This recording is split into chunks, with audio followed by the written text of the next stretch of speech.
যে সমস্ত যুবক বাবাজিরা তুমি এই চিন্তায় আছো যে আরেকটু বয়স হোক, তারপরে নামাজ ধরবো, পরে রোজা রাখবো, প্রয়োজনে ওমরা করে আসবো, একবারে তওবা করে ফেলবো, জীবনের সব পাপ মাফ করায় ভালো হয়ে যাব, বাবা এই সময়টুকু তুমি পাইবা, এটা তোমার কে বলছে বলো? কোনো গ্যারান্টি আছে বলেন? কোনো গ্যারান্টি নেই।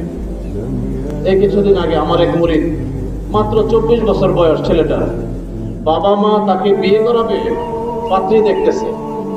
ছেলে এক জোতার দোকানে চাকরি করে, তার চাচার সাথে হুন্ডা দিয়া যাচ্ছে দোকানে বৈরব।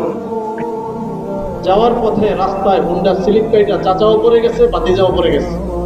চাচার বয়স 55 বছর, আর এই যে বাতিজা, তার বয়স হলো 24 বছর 3 মাস।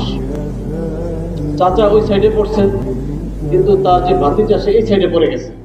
পিছন থেকে কাবার প্যান্ট আসছে, মাথার উপর দিয়ে চলে গেছে। তারে উঠাইতে উঠাইতে শেষ, ইন্তেকাল হয়ে গেছে। এখন আপনারা একটা জিনিস চিন্তা করেন, যারা যুবক বাবাজিরা আছো একটু খেয়াল করো, এই যে দুইজন মানুষ একই সাথে হুন্ডায় যাচ্ছিল, যদি বয়সের কারণে মানুষ মারা যাইতো, এই দুইজনের থেকে কে মারা যাওয়ার কথা ছিল বলেন তো আপনারা? চাচা মারা যাওয়ার কথা ছিল। কিন্তু দেখেন চাচা তো এখনো আছে। আমি গেছি তার চাচার সাথে দেখা করছি, দাড়ি পেকে গেছে, কাঁদতেছে যে আমার চোখের সামনে আমার ভাতিজা চলে গেছে। তার মানে কি মনে হয় আপনাদের, মরার জন্য বয়স লাগে? আল্লাহ পাক কাকে কতটুকু সময় দিয়ে পাঠাইছে কেউ জানে না।